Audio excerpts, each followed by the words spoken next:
मैनपुरी जनपद के प्रिय छात्र छात्राओं, हार्दिक शुभकामनाएं।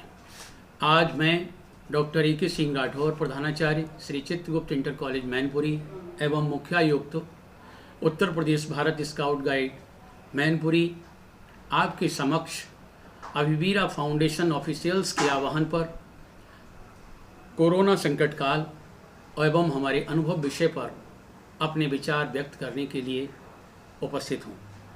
किंतु आपसे इस विषय में चर्चा करूं, इससे पहले अभिवीरा फाउंडेशन के अधिकारियों एवं सभी सदस्यों को मैं आभार व्यक्त करना अपना दायित्व समझता हूं।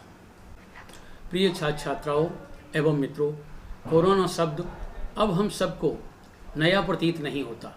इसको सुनते सुनते लगभग 2 माह का समय बीत चुका है।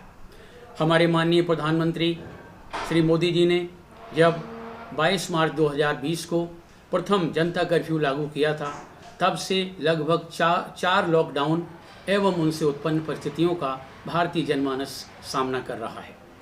इस संकट काल के दौरान भारत के लोग इस कोरोना संकट, आइसोलेशन, मास्क और सैनिटाइज़र, सोशल डिस्टेंसिंग, क्वारंटाइन जैसे विभिन्न शब्दों से बार बार सुन करके अभ्यस्त हो गए हैं। अब उन्हें ये शब्द वैसे नहीं लगते, नए नहीं लगते जिस तरह से कुछ समय पहले लगा करते थे। कोरोना काल के संकट दौर में भारतीय जनमानस ने जिस सहनशीलता, जिस अनुशासन, जिस धैर्य का परिचय दिया है, निश्चित रूप से बहुत सराहनीय है। एवं भारतीय नेतृत्व ने, हमारे अधिकारियों ने, हमारे डॉक्टर्स ने, समाज सेवियों ने जिस तरह से भारतीय जनमानस का नेतृत्व किया है, उसको शब्दों में व्यक्त नहीं किया जा सकता है।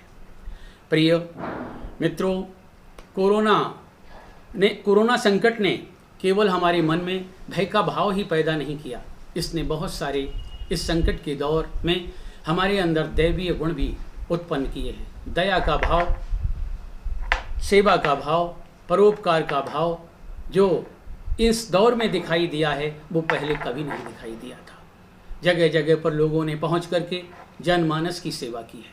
हमारे अधिकारियों ने, हमारे समाज सेवियों ने जनता के बीच लोगों को जो साधन उपलब्ध कराए, जो सेवाएं दी हैं, वो निश्चित रूप से बहुत प्रशंसनीय है।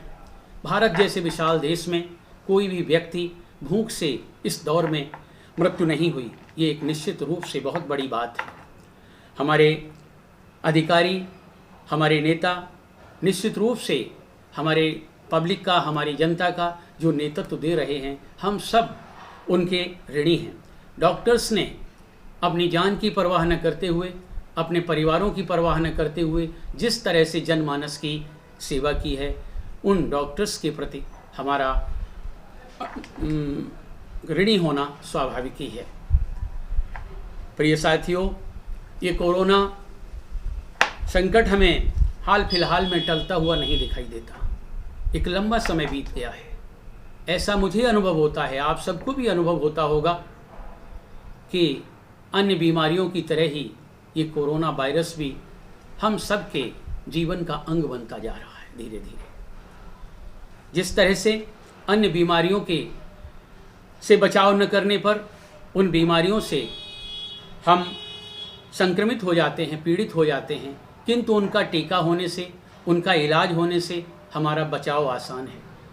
कोरोना वायरस का आज तक कोई टीका भी उत्पन्न नहीं हुआ, कोई ट्रीटमेंट नहीं है, इसलिए ये संकट निश्चित रूप से बहुत भयानक है। किंतु इस संकट से डरने की आवश्यकता नहीं है। सोशल डिस्टेंसिंग के माध्यम से, मास्क का प्रयोग करके, सैनिटाइज का प्रयोग करके हम इस कोरोना वायरस को अपने से बहुत दूर कर सकते हैं।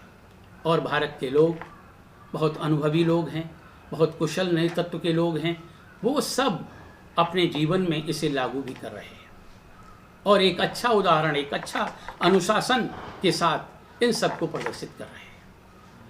अब इस संकट काल, इस लंबे समय के बाद भी मैं ऐसा अनुभव करता हूं कि हमारी आर्थिक गतिविधियों को भी आवश्यकता है कि वो भी शुरू हों। अगर आर्थिक गतिविधियां शुरू नहीं होंगी तो देश में भुखमरी की स्थिति पैदा हो जाएगी। कोरोना वायरस से बचने के साथ ही साथ हम सबको अपने जीविकोपार्जन के साधनों को भी आरंभ करना है। लेकिन जीविकोपार्जन के साधन हम आरंभ करें इससे पहले हम कोरोना के लिए कोरोना से बचाव के जो निर्देश दिए गए हैं उनका पालन करें और उनका पालन करते हुए अपने कार्य को आगे बढ़ाएं। निश्चित रूप से हम कोरोना पर विजय पाने में सफल होंगे और हम अपने देश को आत्मनिर्भर बनाने में सफल होंगे। जय हिंद, जय भारत।